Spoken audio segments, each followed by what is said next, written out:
Hello guys, good evening sa inyong lahat.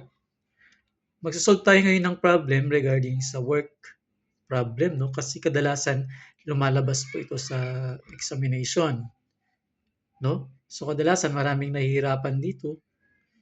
So pag makita nila yung problem na ganito yung ano ay hindi na nila isosolve, no? Lalampasan nila. Sayang naman. So meron tayong formula dito regarding sa work problem, no? Saka ituturo ko sa inyo mamaya yung shortcut kung paano para mabilis. Ito kasi yung formula ng traditional na tinatawag, no? Pero okay naman kung saan kayo mabilis, sundin nyo na lang. So yan, umpisahan na natin. It takes Marco 3 hours to wash the truck. Leta takes 6 hours to do the same thing. If they work together, how long would they take? Yan po yung problem natin. So, ito yung formula natin, guys. Yan. Itong box na to, 1 over, itong box na to, si person A. Lagi yung tatandaan si person A. Itong pangalawang box, si person B. No? Yung nagtrabaho. Ito yung unang taong nagtrabaho. Ito yung pangalawang taong nagtrabaho. Si person A, person B. Sa itong box na to, time it takes together. Ito yung hinahanap natin. So, ito, person A, person B, ito yung, pag nagsama sila, ito yung hinahanap natin, no? Tapos itong next na ano dito, box dito ay yung job. Ano ba yung ginawa nila? 'Di ba nag-wash lang naman sila ng truck. Hindi naman niya sinabing dalawang truck, no? Understood na isang truck lang 'yan. So, tingnan natin ano natin yung box, guys. It takes Marco 3 hours. Ito yung person A, 3 hours. So, lagyan na natin yung box ng 3. So, sabi, to wash the truck. Leta take 6 hours to do the same. Person B si Leta. Ang unang tao si Marco, ang pangalawa si Leta. So Marco Leta, di ba? Ayan, 3. So ilang hours yung ginawa, ilang hours yung pagtatrabaho ni Leta? 6 hours. Person B, so ilagay na natin dito, 6 hours. Ayan, so ito yung hinahanap natin, no? X. Huwag kayong mag-alala kasi ituturo ko sa inyo yung shortcut mamaya. Mabilis po yun, guys. Pero siyempre, kailangan din malaman ito. Next, the job. Ano bang tinrabaho nila? So, isang truck lang naman. Di naman sinabing dalawang truck, tatlong truck. So, isang truck lang to. So, one job. Ayan. Nag-come out na tayo, guys, ng equation. 1 over 3 plus 1 over 6. Yung hinahanap, x. Tapos yung job, isa. So, 1 over 3 plus 1 over 6, close and open parenthesis, that is x is equal to 1. So, ayan guys, yung nag-come out na tayo ng formula.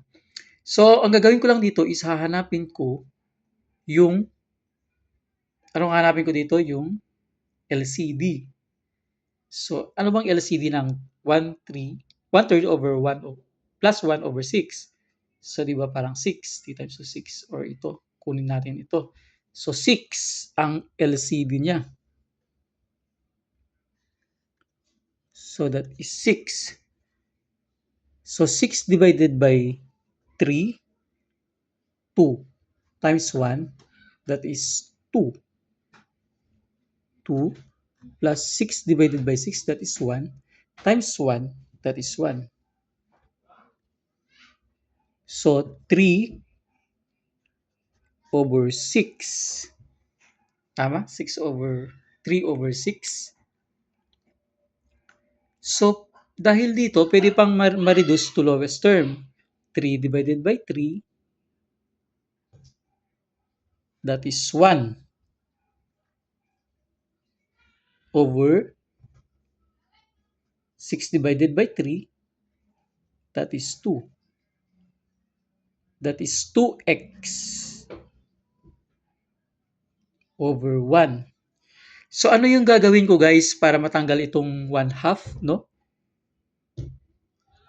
Reciprocal lang po, no? I will multiply it into reciprocal into one thing para matanggal yung 1/2. So ang gagawin ko lang guys ay reciprocal ng 1/2, baliktarin ko lang, i-divide ko siya ng 2 over 1. Nagets mo guys? So 2 over 1 times 1/2, that is x na lang. 1 or x, no? Tama? X o is equal to 2 times 1, that is 2, over 1. So 2 divided by 1, that is 2. Ito yung sagot natin guys. 2 hours daw. 2 hours. How long would they take pag nagsama silang dalawa? So ang magagawa lang na lang nila na oras ay 2 hours. Yan. So na-guess nyo guys? So ulitin ko. It takes Marco 3 hours to wash the truck. Leta takes 6 hours to do the same thing. If they work together, how long would they take?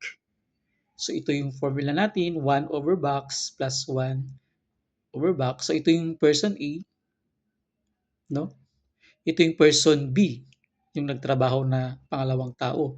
Tapos ito naman, ito yung hinahanap natin. Time it takes together pag pinagsama sila. Tapos ito yung tinrabaho nila. Ilang truck ba yan? Wala naman sinabing dalawa. So isa lang na truck. So ayan yung equation natin. 1 over 3 plus 1 over 6x over is equal to 1. So look for the LCD. Itong 6 over 6, no? Saka 3. So 6 siya. 6 divided by 3.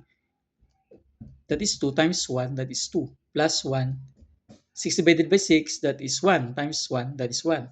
So 2 plus 1, 3 over 6. So reduce to lowest term. 3 over 6. Ito. So magiging 1/2. X is equal to 1. So para matanggal tong 1/2, ang gagawin ko lang, baliktarin ko lang, reciprocal, no? I-multiply ko lang 2 over 1. That is 2 over 1 times 1/2, that is 1 na lang, di ba? Tama? 2 times 1, that is 2 divided by 2, that is 1, or x. X. So ito naman, 2 times 1, that is 2 divided by 1. 2 divided by 1, that is 2. So 2 hours daw yung magagawa nilang oras pag nagsama si Marco at si Leta. How long would they take? So paano naman yung shortcut na sinasabi ko? No? Kung gusto nyo to, pwede naman. Pero kung gusto nyo equation, pero pag gusto nyo ito, mas mabilis. Para sa akin, pag mag-take ng civil service, ito na lang, formula na lang ito. So pag laging tatandaan, pag work together, no? Pag work together ha, ang formula niyan ay product over sum. Yun lang. Product over sum. Yan lang yung formula niyan guys, product over sum. Ano yung product na sinasabi ko? I-multiply nyo lang yung tinrabaho ng isang tao dun sa pangalawang tao, 3 hours times 6 hours. To 3 times 6 yung ano ni Leta, Marco at si Leta. So product, ibig sabihin 3 times 6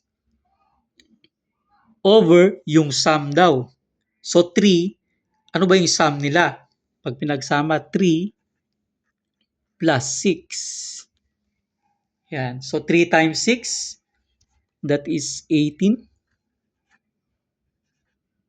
over 6 plus 3, that is 9.